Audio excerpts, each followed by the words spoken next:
یہ بیان سنیں اور زندگی بدلیں۔ اور دوسرا دماغ، یہ دونوں نعمتیں ہیں۔ دل عشق الہی کا برتن ہے اور دماغ علم الہی کا برتن ہے۔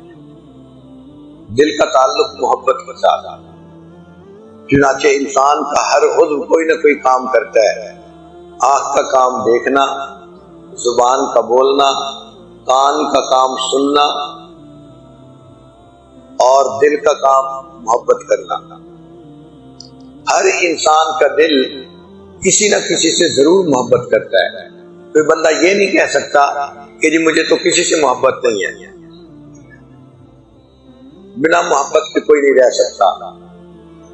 دل بہر محبت ہے، محبت یہ کرے گا، لاکھ اس کو بچا تو یہ کسی پر تو مرے گا۔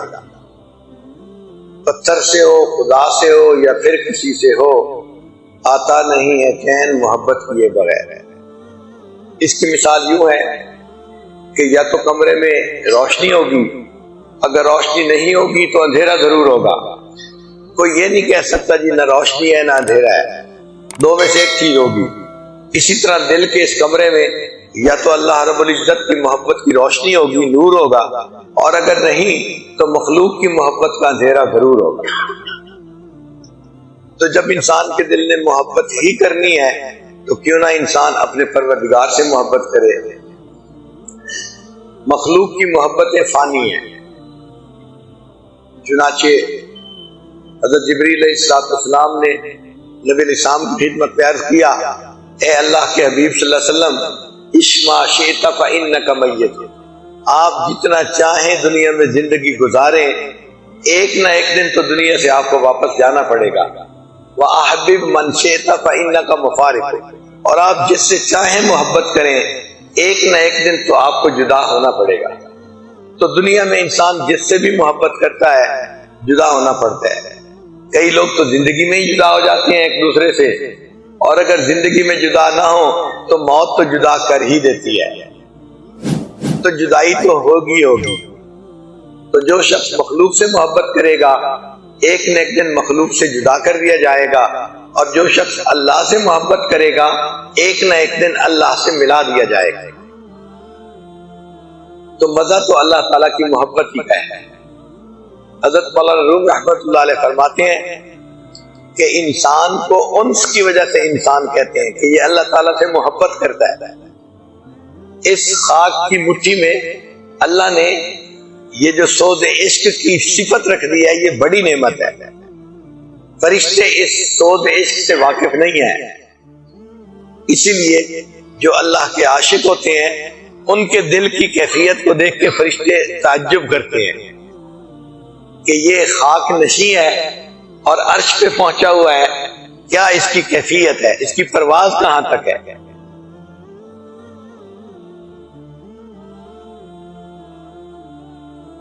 چنانچہ نبی علیہ السلام نے امت کو دونوں چیزیں سکھائیں، علم حاصل کرنا کیسے ہوتا ہے اور اللہ سے محبت کیسے کرنی ہوتی ہے۔ علامہ اقبال نے لکھا، لوح بھی تو قلم بھی تو، تیرا وجود الکتاب، لوح بھی تو قلم بھی تو، تیرا وجود الکتاب، گنبد آبگینہ رنگ، تیرے محیط میں حباب۔ کہ اللہ کے حبیب صلی اللہ علیہ وسلم، آپ کا پھیلاؤ اتنا بڑا ہے کہ یہ زمین و آسمان آپ کے پھیلاؤ کے سامنے ایک بلبلے کی مانے نظر آتے ہیں۔ شوکت سنجر و سلیم تیرے جلال کی نمود، فقر جنید و بایزید تیرا جمال بے نقاب، تیری نگاہ ناز سے دونوں مراد پا گئے، عشق علم غیاب جستجو، عشق حضور و اضطراب۔ تو علم جو ہے اس کے اندر جستجو ہوتی ہے اور جاننے کی شوق ہوتا ہے، اس کے علم کا سود ہے، کیف ہے علم کا۔ اور جو عشق ہے اس میں حضور اور اضطراب ہوتا ہے کہ عاشق جو ہے اپنے محبوب کے حکم پہ فدا ہونے کے لیے تیار ہوتا ہے۔ اس لیے جس بندے کے اندر عشق کا مادہ ہوگا وہ اللہ کی عبادت سے تھکے گا نہیں، جسم اس کا تھک جائے گا، اس کا دل نہیں تھکے گا۔ وہ عبادت کر کر کے تھکے گا اور تھک تھک کے پھر اللہ کی عبادت کرے گا۔ محترم جماعت، مصلی پہ بیٹھنا کوئی آسان کام نہیں ہے۔ آپ ذرا 1 گھنٹہ بیٹھ کے دکھائیں نا، مصلی اچھال دیتا ہے بندے کو، 5 منٹ کے بعد کبھی تھکاوٹ ہو جاتی ہے، کبھی کوئی کام یاد آ جاتا ہے، مصلی پہ بیٹھا نہیں جاتا۔ یہ بیٹھنے کی توفیق اسی کو نصیب ہوتی ہے جس کے دل میں اللہ کی محبت ہوتی ہے۔ اور ان حضرات کو دیکھا پوری پوری رات مصلوں پہ گزار دیتے ہیں۔ احوال الصادقین میں مصنف لکھتے ہیں کہ ہمارے اسلاف رات کے اندھیرے کا اس طرح انتظار کرتے تھے جس طرح دلہا اپنی دلہن سے ملاقات کے لیے رات کا منتظر ہوتا ہے۔ یہ حضرات کیوں رات کا انتظار کرتے تھے؟ کہ اب رات آئے گی اور ہم مصلی پہ بیٹھ کے اپنے اللہ سے راز و نیاز کی باتیں کریں گے۔ ان کو مزہ آتا تھا۔ امام راضی رحمت اللہ علیہ فرماتے تھے، اے اللہ، دن اچھا نہیں لگتا مگر تیری یاد کے ساتھ، اور رات اچھی نہیں لگتی مگر تجھ سے راز و نیاز کے ساتھ۔ دن اچھا نہیں لگتا مگر تیری یاد کے ساتھ، اور رات اچھی نہیں لگتی مگر تجھ سے راز و نیاز کے ساتھ۔ تو یہ عشق بھی اللہ سے طلب کرنا چاہیے، مانگنا چاہیے۔ عجیب بات ہے، آج دنیا کے عہدے مانگنے والے بڑے، مال و دولت مانگنے والے بڑے، اچھا کاروبار مانگنے والے بڑے، خوبصورت بیوی مانگنے والے بڑے، لیکن اللہ سے اللہ کو مانگنے والے آج بہت تھوڑے ہیں۔ آپ نے دیکھا کسی نوجوان کو جو رات کے اندھیرے میں کونے میں بیٹھا ہوا ہو، آنسو ٹپ ٹپ گر رہے ہو، اور وہ اللہ کے سامنے رو رو کے دعا کر رہا ہو، اے اللہ، میں آپ سے آپ ہی کو چاہتا ہوں، اپنی محبت مجھے دے دیجئے، اپنا عشق مجھے دے دیجئے۔ چنانچہ نبی علیہ السلام نے دعا سکھائی، اللہم انی اسألک حبک، اے اللہ، میں آپ سے آپ کی محبت کا سوال کرتا ہوں۔ تو اللہ سے اللہ کی محبت مانگ کے دیکھیے، اس محبت کے کیا مزے ہیں۔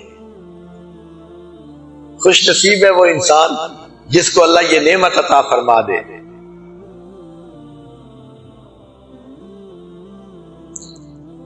علامہ اقبال نے ایک جگہ عقل اور عشق کا آپس میں موازنہ کیا ہے۔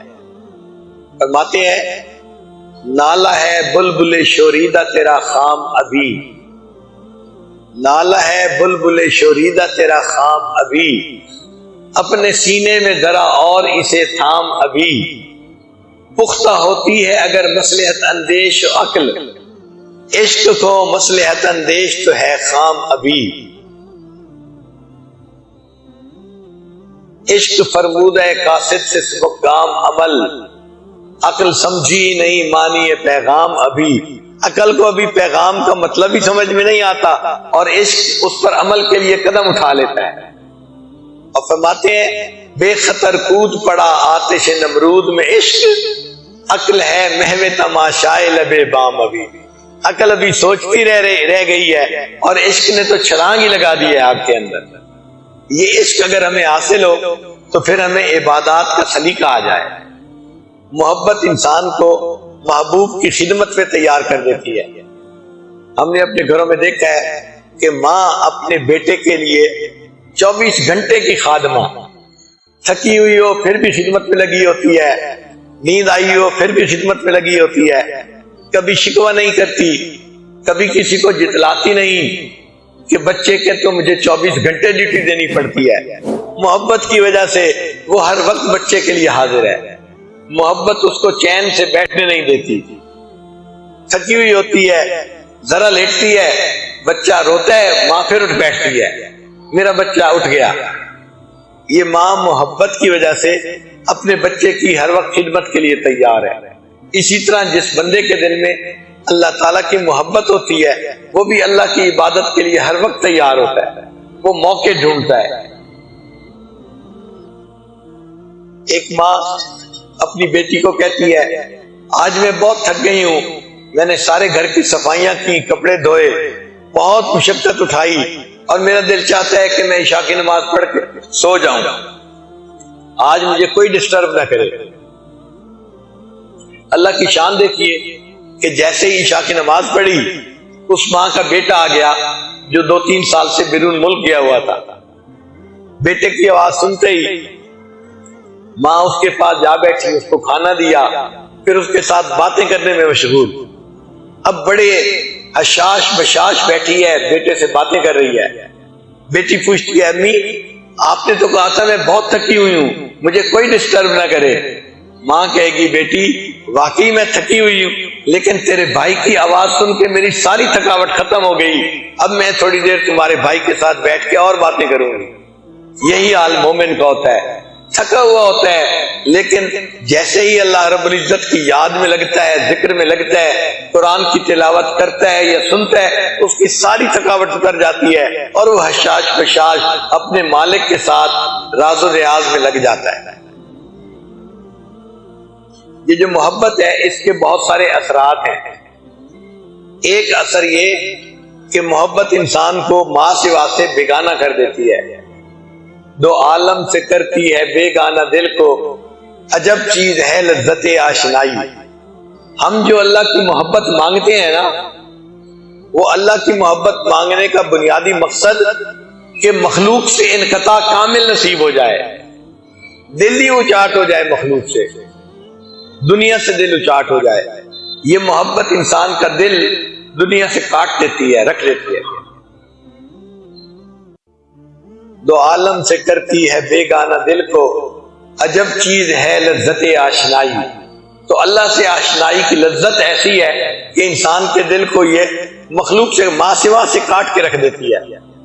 بس محب کو اپنا محبوب چاہیے، ہر وقت اس کا دل چاہتا ہے میں محبوب سے ہم کلامی کروں، اسی کے پاس وقت گزاروں اور اسی کی خدمت میں لگا رہوں۔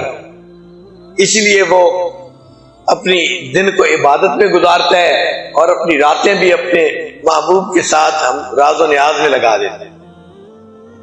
محبت انسان کو تنہائی پسند بنا دیتی ہے، محفلوں میں دل نہیں لگتا، تنہا بیٹھنے کو دل کرتا ہے۔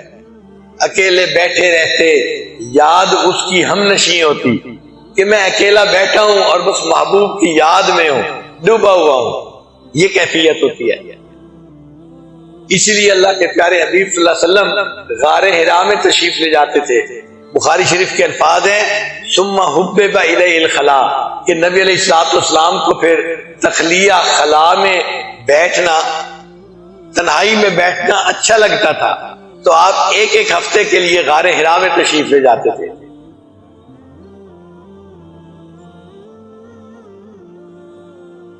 محبت انسان کو تھکنے نہیں دیتی، چنانچہ انسان عبادت کرتا ہے، جسم تھک جاتا ہے مگر دل عبادت سے نہیں بھرتا۔ اللہ کے محبوب صلی اللہ علیہ وسلم اتنی عبادت فرماتے تھے حتیٰ یتورمت قدماہ، قدمین مبارک پہ ورم آ جاتا تھا اور نبی علیہ السلام عبادت کرتے رہتے تھے۔ سیدہ عائشہ صدیقہ عنہا فرماتی ہیں نبی علیہ السلام میرے پاس میرے بستر پہ تشریف لائے اور لیٹ گئے، پھر تھوڑی دیر کے بعد فرمانے لگے درینی یا عائشہ، عائشہ چھوڑ، میں اپنے رب کے اتعبد ربی، میں اپنے رب کی عبادت کرتا ہوں۔ تو نبی علیہ الصلوۃ والسلام مصلی پہ تشریف لے آئے اور آپ نے قرآن پڑھنا شروع کر دیا، اور قرآن پاک پڑھتے ہوئے آپ کی مبارک آنکھوں سے اس طرح آنسو ٹپک رہے تھے کہ جیسے بارش کے قطرے گرنے کی آواز آتی ہے، مجھے ایسے آواز آ رہی تھی۔ اللہ کی محبت انسان کو کھڑا کر دیتی ہے مصلی کے اوپر، اور انسان پھر اپنے رب کے ساتھ مصروف ہو جاتا ہے۔ یہ محبت کی صفت ہے، انسان تھکنے کا نام ہی نہیں لیتا۔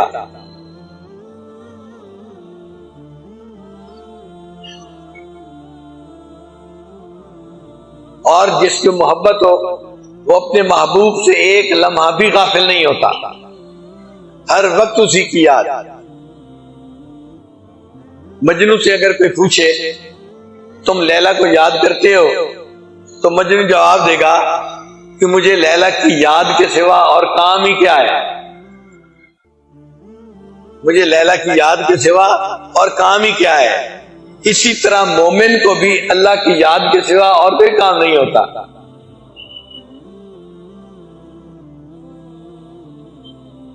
ایک غیر مقلد ایک دفعہ مجھے کہنے لگا پیر صاحب آپ کو بس ذکر کے سوا اور کوئی کام نہیں آتا؟ میں نے کہا ہاں الحمدللہ، لیکن ایک میرے اوپر مہربانی کرنا کہ قیامت کے دن یہ گواہی دے دینا کہ اللہ اس بندے کو دنیا میں آپ کی یاد کے سوا اور کوئی کام نہیں آتا تھا. یہ کوئی آسان کام ہے اللہ تعالیٰ کی یاد میں ہر وقت لگے رہنا؟ یہ اللہ کا انعام ہوتا ہے، جس بندے کو چاہیں اللہ عطا فرما دیتے ہیں. تو اللہ تعالیٰ سے اللہ کی محبت کو مانگیے اور اس محبت میں ڈوب کے زندگی گزاریے. زندگی گزارنے کا مزہ ہی ہے کہ دل میں اللہ تعالیٰ کی محبت ہو.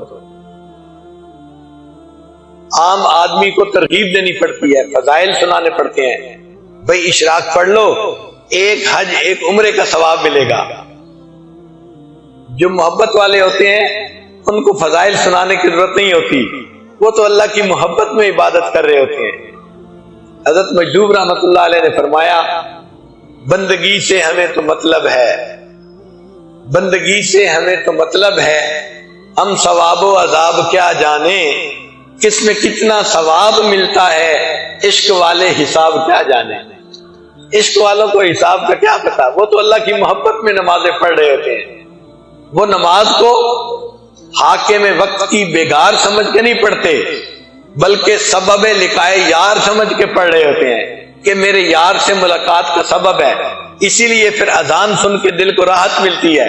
نبی علیہ السلام ارشاد فرماتے تھے ارحنی یا بلال، بلال میری آنکھوں کو ٹھنڈک پہنچا دے کہ اذان دے گا میرے دل کو سرور ملے گا. اور سیدہ صدیقہ رضی فرماتی ہیں کہ نبی علیہ السلام ہمارے پاس بیٹھے بات چیت کر رہے ہوتے تھے، اذان کی آواز آتی تھی، اس طرح کھڑے ہو جاتے تھے جیسے ہمیں پہچانتے ہی نہیں ہے.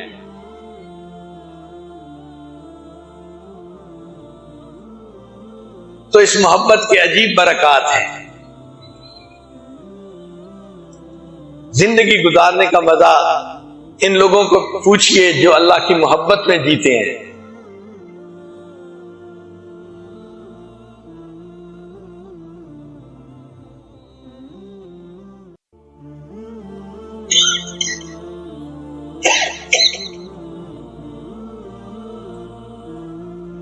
چنانچہ ایک ہے خالق کی محبت اور ایک ہے مخلوق کی محبت.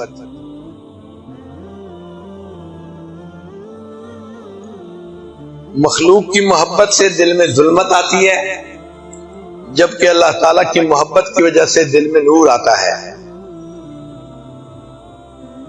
مخلوق کی محبت کی وجہ سے چہروں پر ویرانی آتی ہے. آپ دیکھیں جو لوگ ادھر ادھر کے تعلقات میں گرفتار ہوتے ہیں ان کی ہوائیاں اڑی ہوتی ہیں اور عجیب ان کے چہرے ہوتے ہیں. اور یہ جو دنیا کے بڑے کوئی سٹار بنے ہوئے ہوتے ہیں ان کے چہروں کو اگر غور سے دیکھیں تو آپ ظلمت کو اپنی آنکھوں سے دیکھ سکیں گے. اور اللہ والوں کے چہروں پہ ایک نور ہوتا ہے، ایک طمانینت ہوتی ہے، ایک تازگی ہوتی ہے. یہ اللہ تعالیٰ کی محبت کی وجہ سے ہوتی ہے. پھر جو مخلوق کی محبت میں گرفتار ہوتے ہیں ان کے دل بے چین ہوتے ہیں، ان کو سکون نہیں ہوتا. اور جو لوگ اللہ سے محبت کرتے ہیں ان کو دلوں کے اندر اطمینان ہوتا ہے.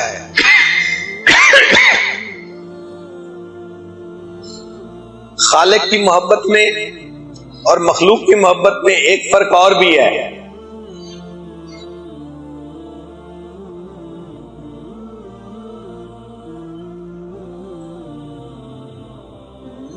مخلوق کی محبت میں عاشق یہ چاہتا ہے کہ معشوق کا جسم میرے پاس ہو، اس کا دل چاہے جہاں مرضی ہو. اس کا جسم میرے ہاتھ میں ہونا چاہیے، اس کا دل چاہے جہاں مرضی ہو. مگر اللہ کی محبت عجیب ہے. اللہ تعالیٰ فرماتے ہیں اے بندے تیرا دل میرے پاس ہونا چاہیے، جسم تیرا چاہے جہاں مرضی ہو. تم مسجد میں ہو میں تب بھی راضی، تم دکان پہ بیٹھے خرید و فروخت کر رہے ہو مگر دل تمہارا میرے پاس ہے، میں تب بھی تم سے راضی ہوں.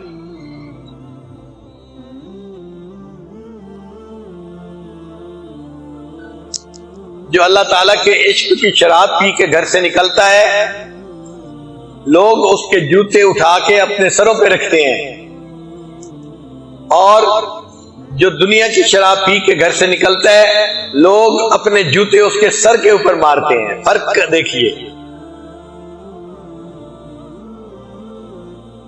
جو مخلوق کی محبت میں گرفتار ہوتے ہیں وہ دوسروں کے غلام بن کے زندگی گزارتے ہیں، اور جو اللہ کی محبت میں گرفتار ہوتے ہیں، ہم نے دیکھا کہ وقت کے بادشاہ ان کے غلام ہوتے ہیں۔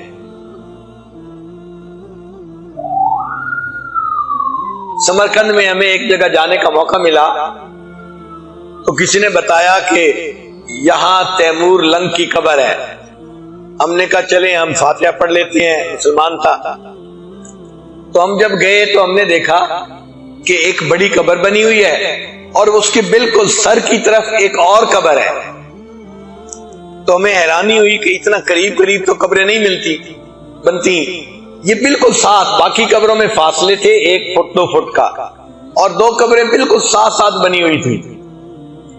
تو میں نے اپنے گائیڈ سے پوچھا کہ یہ ایسا کیوں ہے؟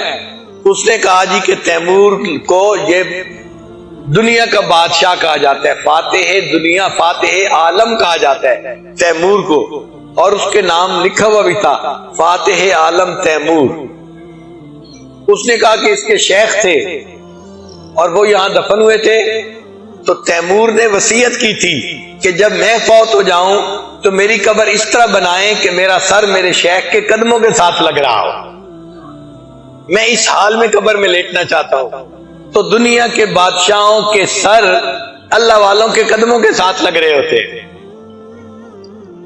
حضرت خواجہ محمد معصوم رحمت اللہ علیہ کے مزار پہ جانے کا موقع ملا سرہند شریف میں۔ ایک بڑا راستہ، چوڑا راستہ جاتا ہے، مگر راستے میں ایک جگہ قبر راستے کے سینٹر میں بنی ہوئی ہے، پھر دائیں یا بائیں ہو کے جانا پڑتا ہے۔ مجھے حیرت ہوئی، میں نے خانقاہ کے جو متولی تھے ان سے پوچھا کہ ایسا کیوں ہے؟ کیا قبر پہلے تھی راستہ بعد میں بنایا گیا، یا راستہ پہلے تھا قبر بعد میں بنائی گئی؟ وہ کہنے لگے کہ اصل وجہ یہ تھی کہ حضرت خواجہ معصوم رحمت اللہ علیہ کی قبر پہلے بنی ہوئی تھی اور چوڑا راستہ اس کی طرف بنایا گیا تھا تاکہ آنے والوں کو تکلیف نہ ہو۔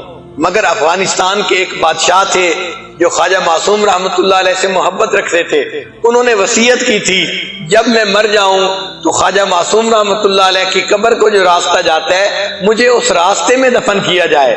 ان کی وصیت کی وجہ سے ان کی قبر کو راستے میں بنایا گیا۔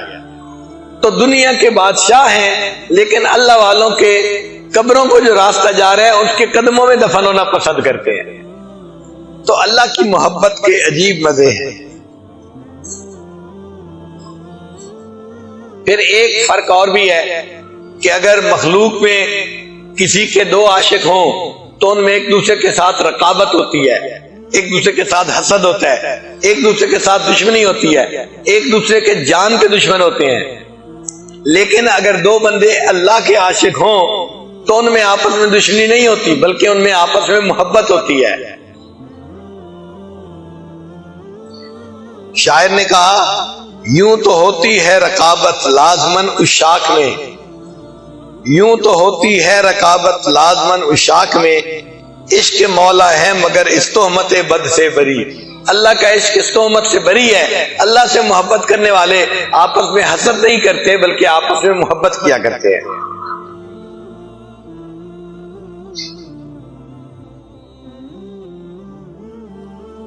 مولانا روم رحمت اللہ علیہ فرماتے ہیں اے دوست اگر تم نے محبت کرنی ہے تو مرنے والوں سے اور ڈھلنے والوں سے محبت کیا کرنی، محبت کرو تو اللہ تعالیٰ سے کرو جو ہمیشہ رہنے والا ہے۔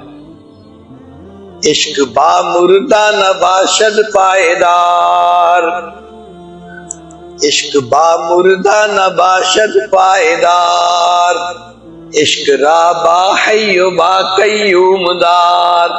اے دوست محبت کرنی ہے اس ذات سے کرو جو حی و قیوم ہے، ہمیشہ رہنے والی ہے۔ محبت کے شان اسی کو حاصل ہے جو ہمیشہ رہنے والی ہے۔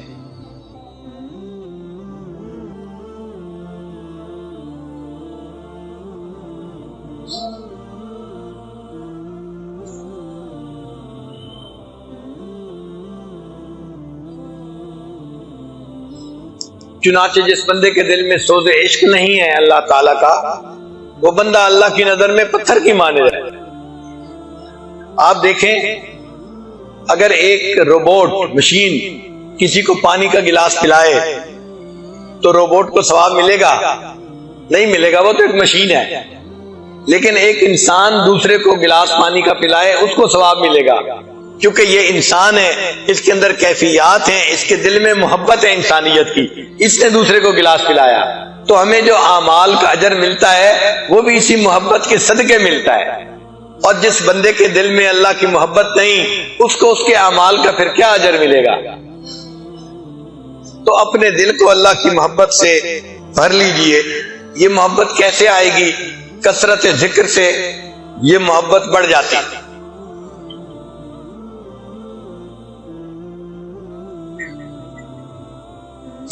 شیخ ابو المواہب شاذلی رحمۃ اللہ علیہ فرماتے ہیں عشق کتب ہے، سب نیکیاں اسی کے گرد گھومتی ہیں۔ یعنی اللہ کا عشق یہ کتب ہے، یہ نیوکلیس ہے، اور باقی ساری نیکیاں اسی کے گرد گھومتی ہیں۔ یہ عشق نصیب ہوگا تو نیکیاں کرنی آسان ہو جائیں گی، تلاوت آسان، نماز پڑھنا آسان، دین کی دعوت کا کام آسان، حتیٰ کہ اللہ کے نام پہ اپنی جان فدا کرنا بھی آسان، سب کام آسان ہو جاتے ہیں، بس دل میں اللہ تعالیٰ کی محبت ہونی چاہیے۔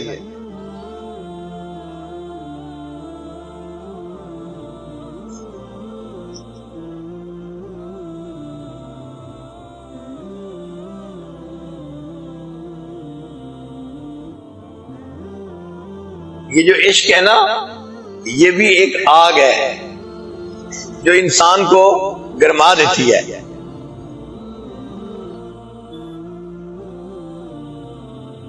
اور یہ ایسی آگ ہے کہ جو جہنم کی آگ کو بجھا دے گی۔ چنانچہ حضرت اقدس ثانی رحمۃ اللہ نے لکھا ہے کہ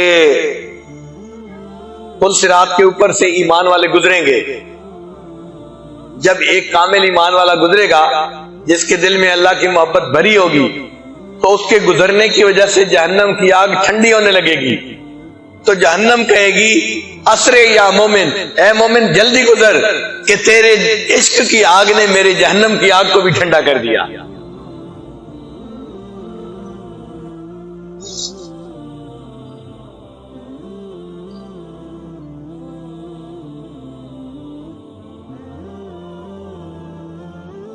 حضرت مولانا فضل الرحمان گنج مراد آبادی رحمت اللہ علیہ سلسلہ نقشبندیہ کے ایک بزرگ تھے۔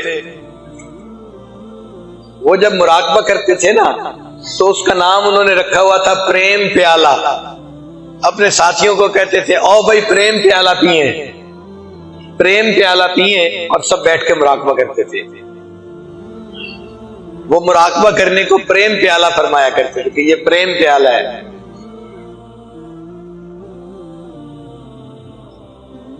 ایک مرتبہ انہوں نے مولانا محمد علی مونگیری رحمت اللہ علیہ سے پوچھا کہ مولانا تم نے کبھی عشق کی دکان دیکھی ہے؟ تو مولانا سوچ کر کہنے لگے جی حضرت میں نے اپنی زندگی میں 2 عشق کی دکانیں دیکھی ہیں۔ تو پوچھا کون کون سی؟ فرمانے لگے دہلی میں شاہ غلام علی دہلوی رحمت اللہ علیہ کی، اور دوسری شاہ آفاق رحمت اللہ علیہ کی۔ یہ جو اللہ والوں کی جگہیں ہوتی ہیں یہ عشق کی دکانیں ہوتی ہیں، لوگ آتے ہیں ان کی صحبت میں کچھ وقت گزارتے ہیں اور عشق کی پڑیا لے کے وہاں سے رخصت ہو جاتے ہیں۔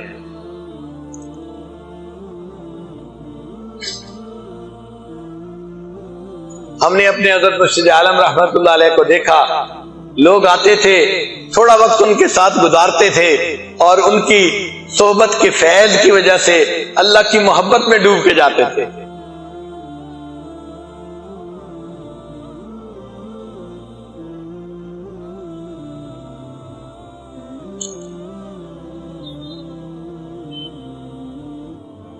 چنانچہ حضرت مولانا حسن گنگوہی رحمت اللہ علیہ لمبا سجدہ کرتے تھے، لمبا سجدہ کرتے تھے۔ کسی نے پوچھا حضرت اتنا لمبا سجدہ کیوں کرتے ہیں؟ فرماتے تھے کہ جب میں سجدہ کرتا ہوں تو میرے ذہن میں یہ کیفیت ہوتی ہے کہ شاید یہ میری زندگی کا آخری سجدہ ہو، میرا سر اٹھانے کو دل ہی نہیں چاہتا۔ حضرت مولانا یحییٰ رحمت اللہ علیہ جو حضرت شیخ الحدیث رحمت اللہ کے والد گرامی تھے، وہ بھی لمبا سجدہ کرتے تھے۔ تو کسی نے پوچھا کہ حضرت آپ اتنا لمبا سجدہ کیوں کرتے ہیں؟ تو حضرت نے فرمایا کہ جب میں سجدہ کرتا ہوں مجھے یوں محسوس ہوتا ہے میں نے اپنے محبوب حقیقی کے قدموں پہ سر رکھ دیا، میرا سر اٹھانے کو دل ہی نہیں چاہتا۔ کاش کہ اللہ ہمیں بھی ایسے سجدے کرنے کی توفیق عطا فرمائے۔ حضرت حاجی امداد اللہ مہاجر مکی رحمۃ اللہ کے پاس ایک نوجوان آیا اور اس نے بیٹھ کے جنت کا تذکرہ چھیڑ دیا اور بہت دیر تک وہ حور و قصور کی باتیں کرتا رہا۔ جنت کے مکان ایسے ہوں گے، جنت کی حوریں ایسی ہوں گی، کھانا پینا ایسا ہوگا۔ حضرت اس کی بات سنتے رہے۔ جب اس نے بات مکمل کر لی تو حضرت حاجی صاحب فرمانے لگے کہ بھائی اگر قیامت کے دن اللہ نے ہم پر رحمت کی نظر فرما دی تو میں تو اللہ کی خدمت میں عرض کروں گا اللہ مجھے اپنے عرش کے نیچے مصلی کی جگہ عطا فرما دیجیے۔ مجھے حور و قصور سے کوئی واسطہ نہیں، مجھے تو عرش کے نیچے مصلی کی جگہ چاہیے تاکہ میں اللہ کی عبادت کر سکوں۔ ان کو عبادت میں کتنا مزہ آتا ہوگا۔ حضرت شیخ الحدیث رحمۃ اللہ فرماتے ہیں شیخ عبد الواحد رحمۃ اللہ علیہ کے سامنے تذکرہ ہوا کہ جنت میں نماز نہیں ہوگی تو رونے لگ گئے۔ کسی نے کہا کہ حضرت روتے کیوں ہیں؟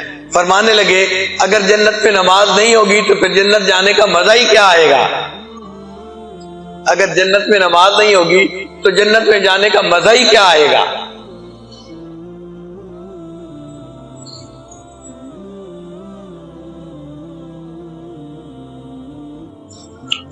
چنانچہ یہ عشق کی آگ ایک سینے سے دوسرے سینے میں منتقل ہوتی ہے۔ جس قلب کی آہوں نے دل پھونک دیے لاکھوں، جس قلب کی آہوں نے دل پھونک دیے لاکھوں، اس قلب میں یا اللہ کیا آگ بھری ہوگی، کیا اللہ کی محبت کی آگ اس سینے میں ہوگی کہ جو سینہ لاکھوں بندوں کے دلوں میں عشق کی محبت کی آگ جلانے میں کامیاب ہو گیا۔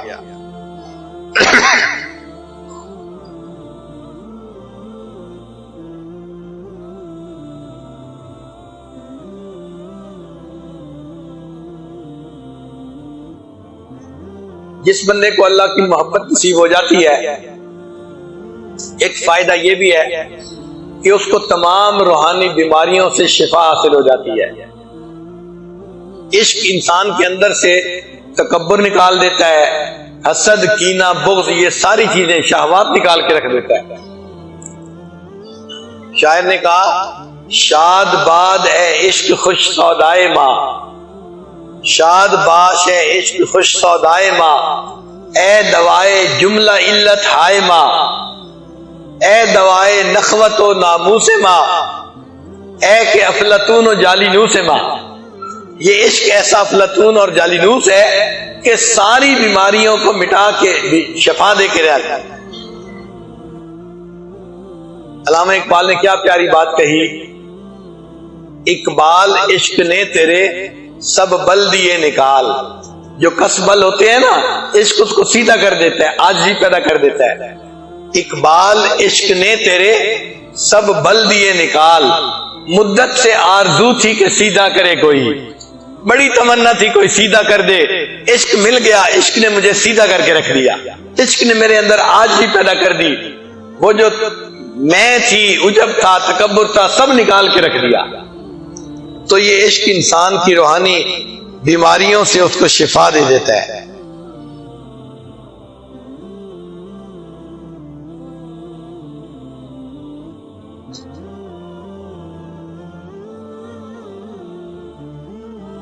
قرآن مجید میں عشق کا لفظ استعمال نہیں ہوا، محبت کا لفظ استعمال ہوا ہے، کیونکہ عاشق جو ہے نا وہ دیوانہ ہوتا ہے، یعنی محبت جب شدید ہو جاتی ہے تو اس کیفیت کو عشق کہتے ہیں، اور جب محبت شدید ہو جائے تو بندہ اپنے بس میں نہیں رہتا، وہ چاہتا ہے کہ اپنی مرضی کو پورا کرے، لہذا عاشق جو ہے نا اس میں دیوانگی ہوتی ہے، اور محبت جو ہے اس میں محبوب سے تعلق تو ہوتا ہے مگر وہ اپنے محبوب کی پسند کو پسند کرتا ہے، محبوب کی جو ہے پسند کے اوپر قربان ہوتا ہے،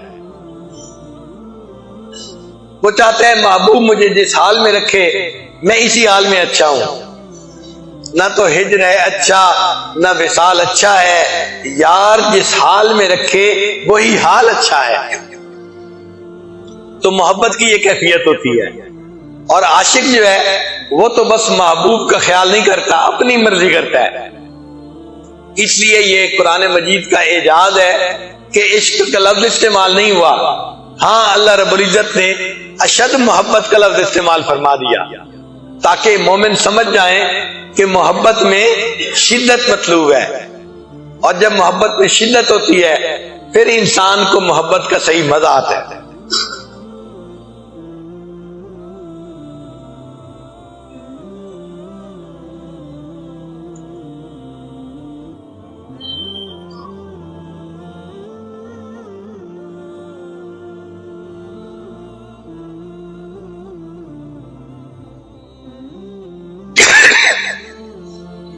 آج ہم جو کہتے ہیں نا جی کہ مراقبے کی فرصت نہیں ملی، معمولات کے لیے ٹائم نہیں ملا، تہجد میں آنکھ نہیں کھلی، اس کی بنیادی وجہ وہ جو محبت کی آگ ہوتی ہے نا سینے میں، وہ ٹھنڈی ہو چکی ہوتی ہے، وہ انگیٹھی ٹھنڈی ہو گئی ہوتی ہے، جس کی وجہ سے ہمارے اندر کوئی ولولہ نہیں ہوتا۔ علامہ اقبال نے کہا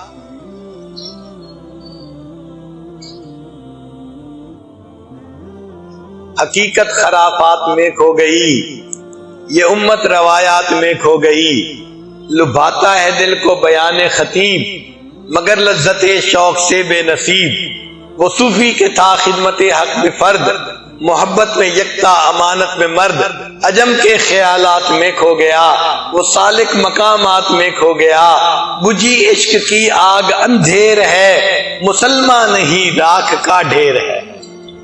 آج ہم راکھ کا ڈھیر بنے ہوئے ہیں، ہماری یہ جو چولہا ہے دل کا، اس کے اندر انگارے نہیں ہیں۔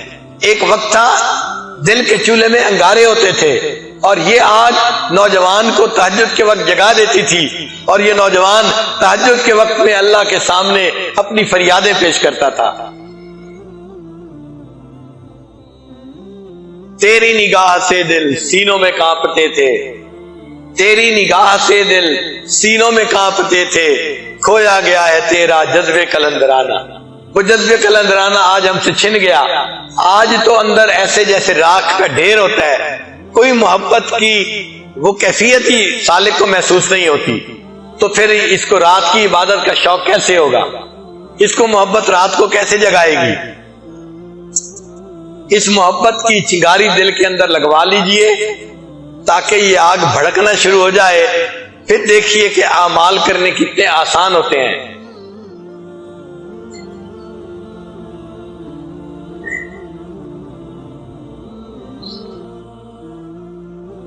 اگر ہمیں دنیا اور آخرت کی تمام نعمتیں دے کر بھی اللہ کی محبت نصیب ہو جائے تو بھی یہ سستا سودا ہے۔ دنیا اور آخرت کی تمام نعمتیں دے کر پھر محبوب کا وصل نصیب ہو جائے تو بھی سستا سودا ہے۔ چنانچہ فارسی کے کچھ عجیب اشعار ہیں، جاز تن بردی و در جانی ہنوز۔ اے محبوب، تو نے میرے تن سے جان تو نکال دی اور تو خود میری جان بن کے میرے تن میں سما گیا۔ جاز تن بردی و در جانی ہنوز، دردہا دادی و درمانی ہنوز۔ اے محبوب، تو نے ہی تو مجھے درد دل عطا کیا، اور اس درد دل کی دوا بھی تو آپ خود ہی ہیں، اس کی درما بھی آپ ہیں، اس کا علاج بھی آپ ہیں۔ آشکارا سینہ ہم بے شگافتی، آپ کی آنکھوں کی پلکوں کے تیر نے میرے سینے کو چیر کے رکھ دیا، میرے سینے کے اندر شگاف کر ڈالا۔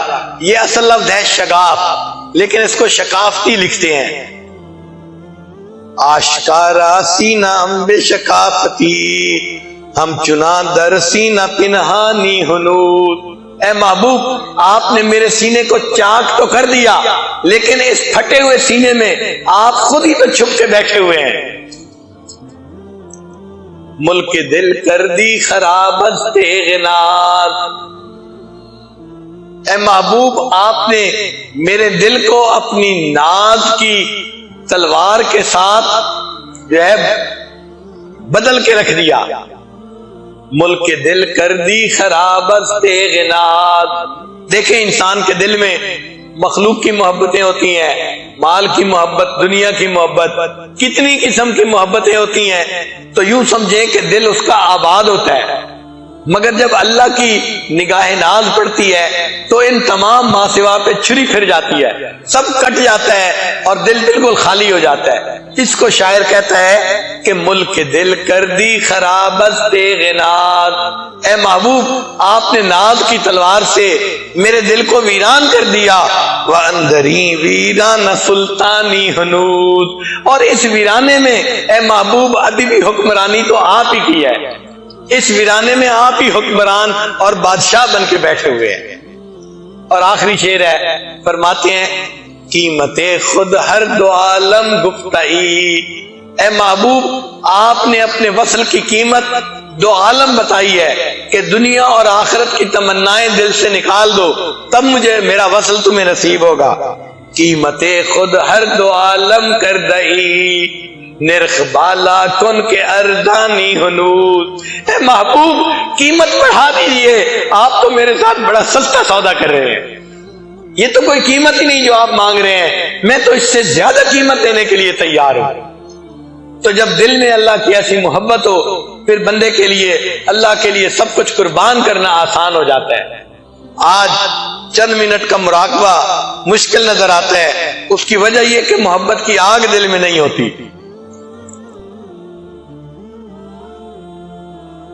حضرت مولانا جامی رحمت اللہ علیہ نے کچھ اشعار لکھے ہیں فارسی میں،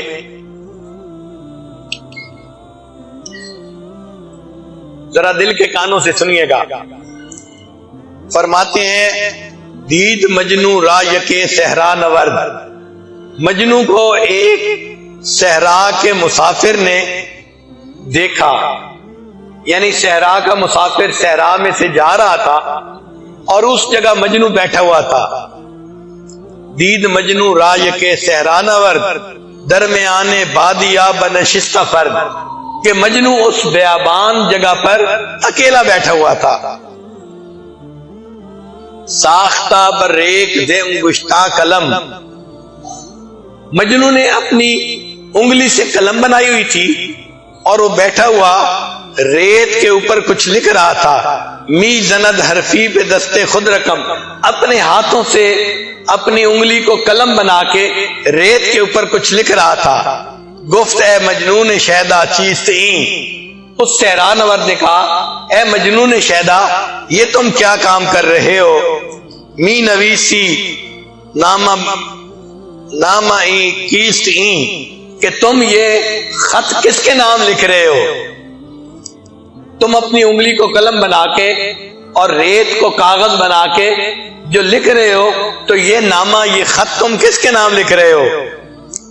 ہر چے خواہی در سوادش رنج برد، باد سر سر خواہدش حالی سترد۔ اے مجنو تم اس کو لکھنے کے لیے جتنے بھی جتن کاٹو گے، تم یہاں سے ہٹو گے اور بعد سر سر یہ انگلی سے لکھے ہوئے نشانوں کو مٹا کے رکھ دے گی، تو کوئی اس کو پڑھ بھی نہیں سکے گا، تمہارا یہ خط لکھنے کا فائدہ کیا ہوا؟ کہ بلوہ ریگ باقی ماندشش، تا کسدیگر پس از تو خواہدش۔ جب تمہارا یہ نامہ کوئی پڑھ ہی نہیں سکے گا تو تمہارا نامہ لکھنے کا کیا فائدہ؟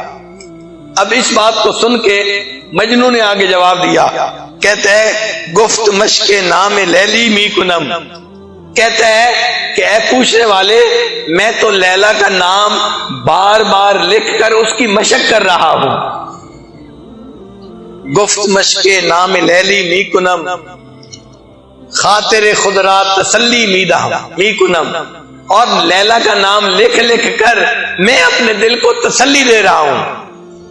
می نویسم نامہ اول ذی قفا، می نگارم نام عشق و وفا، میں لیلا کا نام لکھ کر عشق و وفا کی ایک داستان لکھ رہا ہوں۔ نیست جد نامی ادو در دست من، میرے ہاتھ میں لیلا کے نام کے سوا اور کچھ نہیں ہے. میں لیلا کو تو نہیں پا سکتا مگر لیلا کا نام تو میں لکھ سکتا ہوں جو میرے ہاتھ میں ہے. میں لیلا کا نام لکھ لکھ کے اپنے دل کو تسلی دے رہا ہوں. زاں بلندی یافت قدر پست من، اس کی وجہ سے تو میرے گرے ہوئے وجود کو بلندیاں ملی ہیں. نا چشیدہ جرعی از جام او، جب تک میں اس کے وصل کی شراب نہ پی لوں عشق بازی می کنم با نام او، میں اس وقت تک لیلا کے نام کے ساتھ اپنی محبت کا اظہار کرتا رہوں گا. تو بھئی جب تک ہمیں اللہ تعالیٰ کا وصل نصیب نہیں ہوتا ہم بھی اللہ کے نام سے اپنی محبت کا اظہار کریں.